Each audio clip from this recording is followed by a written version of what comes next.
A gente tem um ano que a gente não vai considerar atípico, claro, porque a cada 2 anos isso acontece, só depende do tamanho do pleito que vai acontecer. Cada 2 anos ou temos eleição municipal, eleição para prefeitos e vereadores, ou na outra uma baita eleição gigante, que envolve governos de estados, legislativos locais, legislativos federais e a presidência da República. Cada ano que passa, as inovações vêm. E se a gente fosse voltar lá no passado, a gente poderia falar do que tem na próxima eleição. Antes era, para você conhecer um candidato a deputado, você tinha que ter ali o recebimento em casa de um papelzinho, né, com uma foto. Aí você associava a foto à pessoa com o nome, deixavam ali no seu portão. No dia da eleição era aquele escândalo, né, de sujeira. Mas ao longo do período eleitoral tinha isso, tinha o horário eleitoral, que você via as pessoas na televisão. Antes elas não falavam, aparecia só a foto das pessoas, dos candidatos, principalmente do legislativo, né? E as coisas foram evoluindo de tal forma, chegaram as redes sociais e chegou a inteligência artificial. E a gente vai, a cada novo pleito, a gente vai falar da inteligência artificial e tudo de novo que ocorreu de um ano até a data daquela eleição. Para falar sobre isso, a gente traz aqui o Arthur Igreja, que é um especialista em tecnologia e inovação e que sempre nos atende aqui na Rádio Bandeirantes. Como vai, Arthur? Bom dia para você. Olá, bom dia, tudo ótimo. Obrigado pelo convite. Seja bem-vindo aqui mais uma vez. A gente vai sempre pensar dessa forma: qual é o novo artifício que está sendo criado na próxima eleição, ele seja utilizado para tentar regimentar pessoas? Isso não para, né, Arthur? A gente vai estar a cada ano, e aí vai ter um hiato de um ano para que as coisas continuem evoluindo, mas o que há de mais novo para o próximo pleito? Sempre vai ser dessa forma daqui para frente, né? Sem dúvida, porque a tecnologia ela avança numa outra velocidade, né? Então nós temos a velocidade da tecnologia, que sem sombra de dúvida é a maior. Depois nós temos a velocidade da adoção, né? E também isso é cada vez maior. Basta ver o que aconteceu se tratando aí de inteligência artificial com o próprio ChatGPT, né? A tecnologia que mais rapidamente se difundiu, foi muito mais rápido do que a internet, muito mais rápido do que os smartphones, as redes sociais.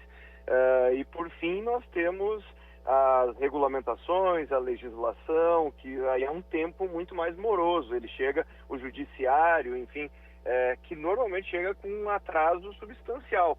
Então, o que eu quero dizer com isso é o seguinte: tem a velocidade da tecnologia, as possibilidades que ela traz, os impactos sociais que são práticos, e normalmente nós só vamos entender esses impactos com um certo atraso. Então, foi isso que aconteceu com as próprias redes sociais, que agora nós temos todo esse debate em relação à idade de uso, tipo de conteúdo para crianças, etc, etc.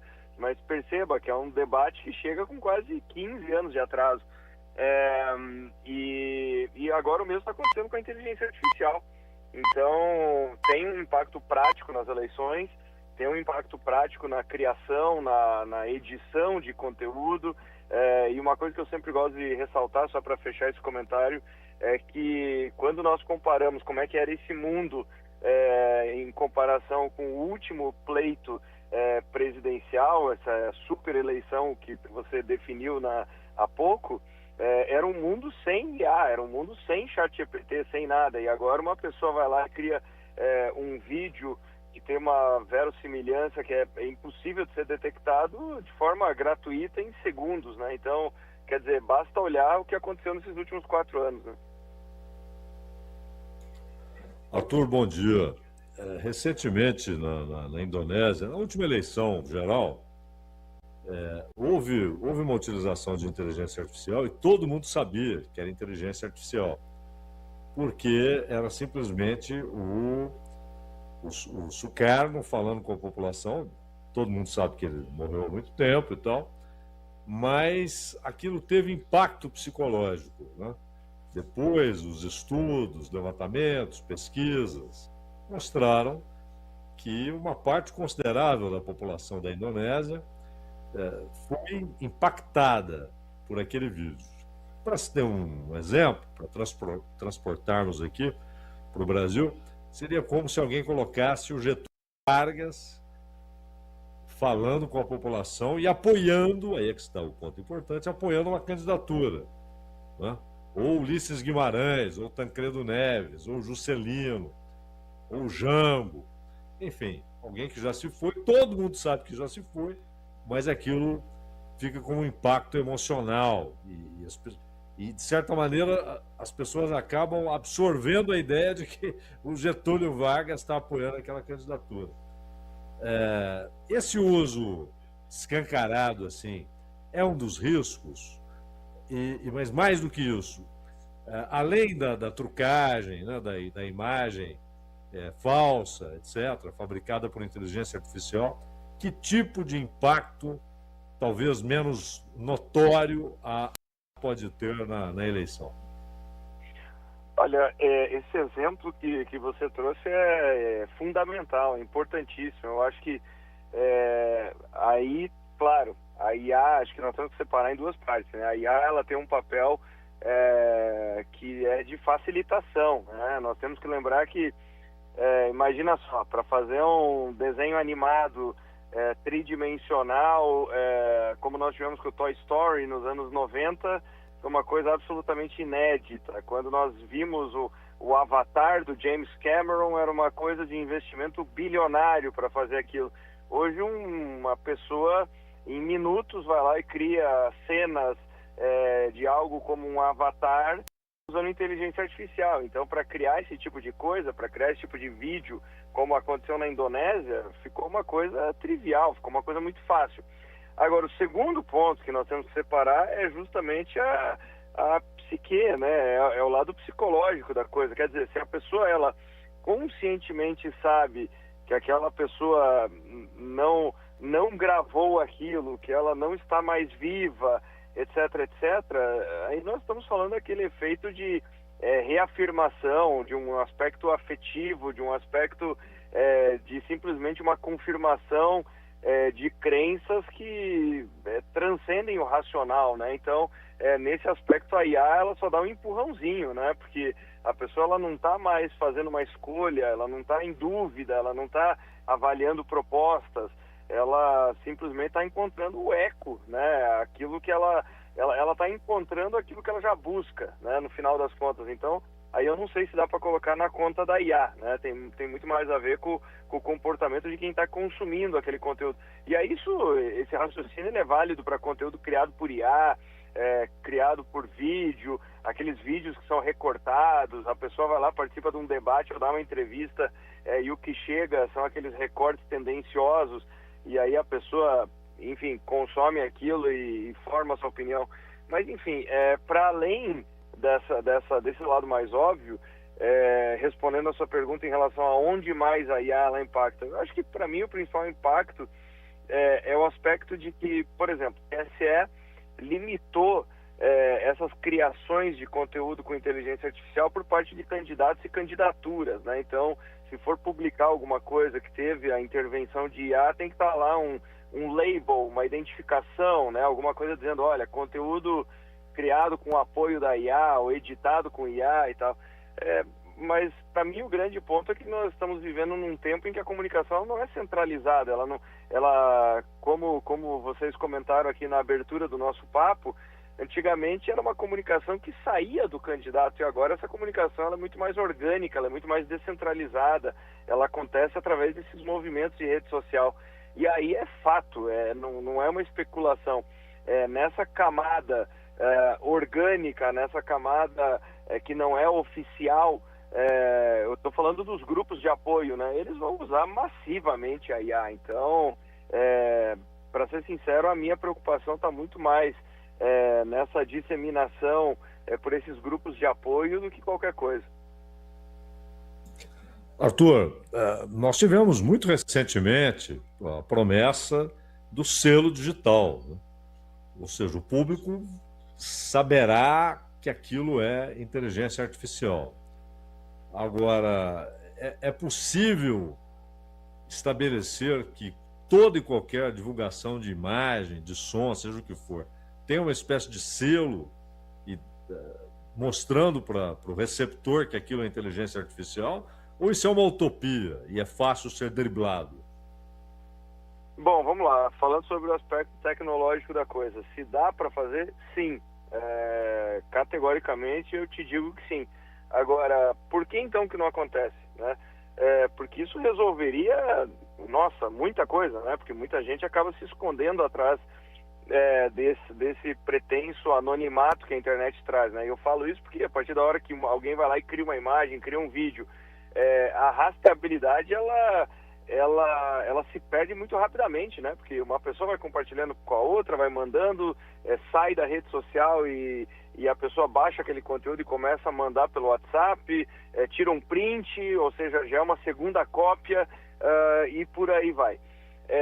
Mas o que me chama a atenção, e aí só para tentar ser didático aqui do ponto de vista de tecnologia, é muito curioso, porque, veja, se você pegar um determinado conteúdo, um vídeo, e você colocar hoje uma música de qualquer artista e você tentar subir esse conteúdo no YouTube, esse conteúdo é derrubado imediatamente, porque é identificado aquele conteúdo, porque ele tem traços, ele tem direitos autorais. Então é muito curioso que quando há o interesse econômico envolvido do ponto de vista de direito autoral, isso funciona assim, de forma mágica, né? Você tem o vídeo derrubado imediatamente, você tem imagens hoje, que o que acontece? Nós temos que lembrar que uma imagem nada mais é do que uma sequência de zeros e uns, né? E ali no meio você tem identificadores que ajudam a identificar isso. O que eu quero dizer? Você tem hoje mecanismos em que você consegue colocar código dentro de uma imagem, dentro de um vídeo. Então, a partir da hora que você vai subir isso numa plataforma, aquilo é identificado imediatamente. Então, a grande pergunta é, tecnologicamente, teria como ter isso? Sim. Agora, por que não acontece? Porque aí nós teríamos uma queda na produção e no consumo que não interessa não só as redes sociais. Aqui o que eu estou falando não é teoria da conspiração, o que as pessoas precisam entender é que as redes sociais, os grandes mecanismos da internet, eles não têm o papel de ter compromisso com essa rastreabilidade, compromisso com a verdade, compromisso... o compromisso é com a audiência, com a maximização da audiência, com a maximização da utilização das ferramentas. Então, quer dizer, por definição, você tem um conflito de interesse monumental. E é por isso que esse tipo de tecnologia não vai adiante. Arthur, só um ponto. Diga lá, Zaidan. Desculpa, Ronald, Imagina. só para aproveitar a carona do que o Arthur falou. Você acha factível que os estados consigam impor esse tipo de intervenção, que é automática, como você explicou? O cara coloca lá uma música dos Beatles e pronto, o negócio já é derrubado, porque tem direito autoral. Mas se ele coloca uma imagem falsa, aquilo passa normalmente. Você acredita que os estados conseguiriam obrigar as plataformas a uma intervenção, ou você acha isso irrealizável? Olha, aí nós vamos cair num terreno de uma queda de braço que hoje eu me pergunto quem tem mais autonomia e poder, se são os estados soberanos, hipoteticamente, ou até mesmo essas plataformas. Estou falando isso que basta lembrar o episódio que nós tivemos no Brasil, STF, Twitter, o X, o Elon Musk, etc, etc. Eu estou falando isso porque as plataformas, elas chegaram numa dimensão, numa capilaridade que elas têm um alcance que hoje, e um poder que nenhum estado tem, nenhum estado no sentido, obviamente, de nação, né? Elas têm alcance global, elas têm influência direta sobre a vida das pessoas.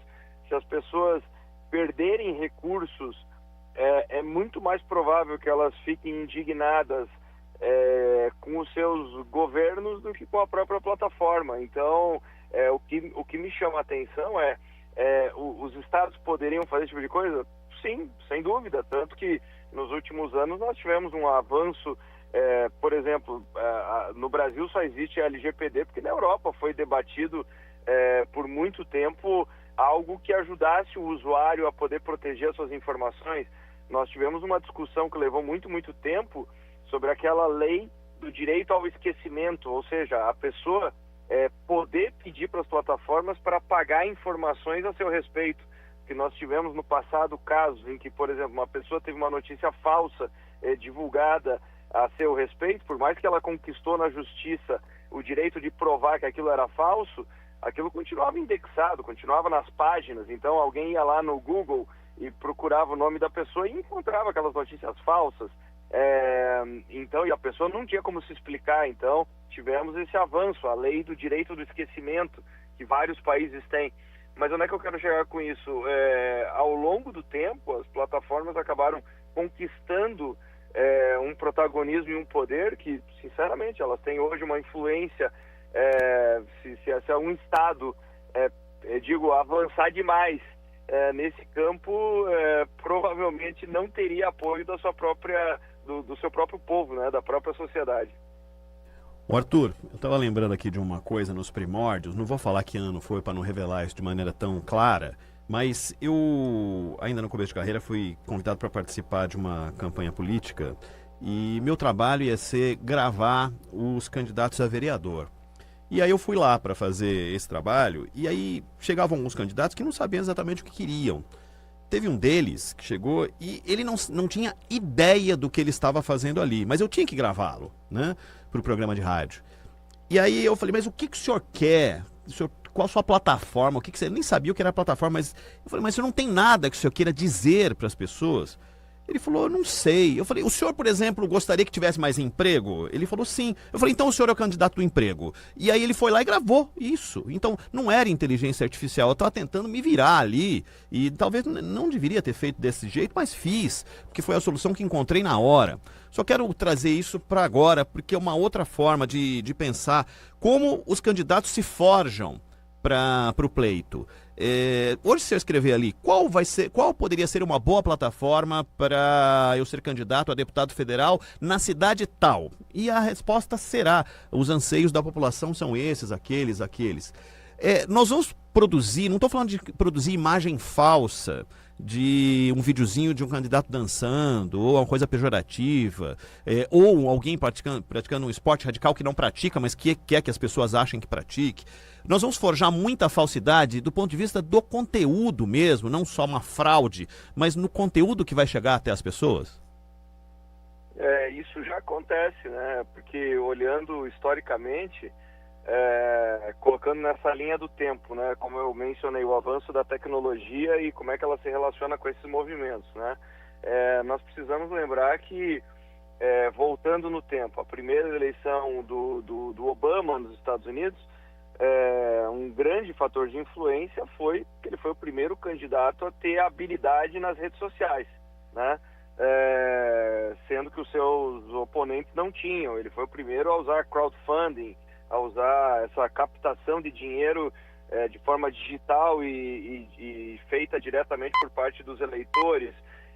E aí, quando nós avançamos no tempo, na próxima eleição americana, nós já tivemos exatamente isso que você mencionou, porque depois nós tivemos a primeira eleição com a microsegmentação de publicações baseadas no interesse de cada county, né, de cada pequeno território. Por que eu estou trazendo esse resgate histórico? Porque isso já aconteceu. Então, o que eu quero dizer é o seguinte, o candidato, nós tivemos já, e o que eu estou falando aqui é de 12 anos atrás, de 8 anos atrás, esse candidato que, como você trouxe o exemplo, o candidato do emprego, o que começou a acontecer, especialmente com o Steve Bannon lá nos Estados Unidos, foi essa identificação num micro território de quais eram as demandas daquele local, e como se tornou muito fácil você não ter uma peça centralizada, é o candidato do emprego, você começou a ter publicações que, primeiro, você tinha o chamado teste AB, que é aquilo que é feito no marketing, né? Você primeiro solta uma peça, se ela não funcionou em X minutos, porque não reverberou, mas você já solta a B, ou seja, você pode colocar uma comunicação dizendo, é o candidato do emprego, puta, não conectou, então é o candidato da redução do imposto, com essa publicação aqui as pessoas interagiram, então vamos nessa. Só que mais do que isso, essa comunicação ela passou a ser fragmentada ao ponto em que, imagine, você teria lá o mesmo candidato, Só que no bairro A é o candidato do aumento do imposto, e no bairro ao lado a publicação que chega para as pessoas é o candidato da redução do imposto. Você está entendendo? Então isso já aconteceu, isso já acontece. Essa microsegmentação que já vinha sendo usado no ponto de vista do marketing, né, da divulgação de produtos, porque veja, a pessoa que está comprando um determinado produto, o mesmo produto ele pode ser visto sob ângulos completamente diferentes, né? Uma pessoa está comprando uma TV e daí está lá, é a TV para assistir futebol, para outra pessoa é a TV que é excelente para filmes e tal, o produto é o mesmo, né? E sim, nesse aspecto a IA também tem um impacto, porque imagine só, se há 10, 12 anos atrás, para criar, nós tivemos aí campanhas, a primeira eleição do Trump lá nos Estados Unidos, nós tivemos comunicações que chegaram a ter 5.000 versões diferentes, né, para o mesmo tema, para justamente fazer essa microsegmentação. Só que antes você precisava lá de gente mexendo no Photoshop, criando esses textos e etc. Hoje você consegue com a IA fazer isso em segundos, né? Você consegue fazer não só essa prospecção, esse entendimento do tipo, olha, o que pode reverberar no bairro A, e já criar essa peça, publicar. Então, quer dizer, essa máquina de produção, ela se torna muito automática.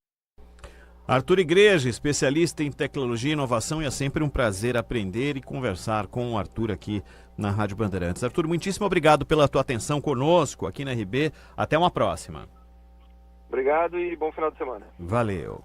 Abraço. 9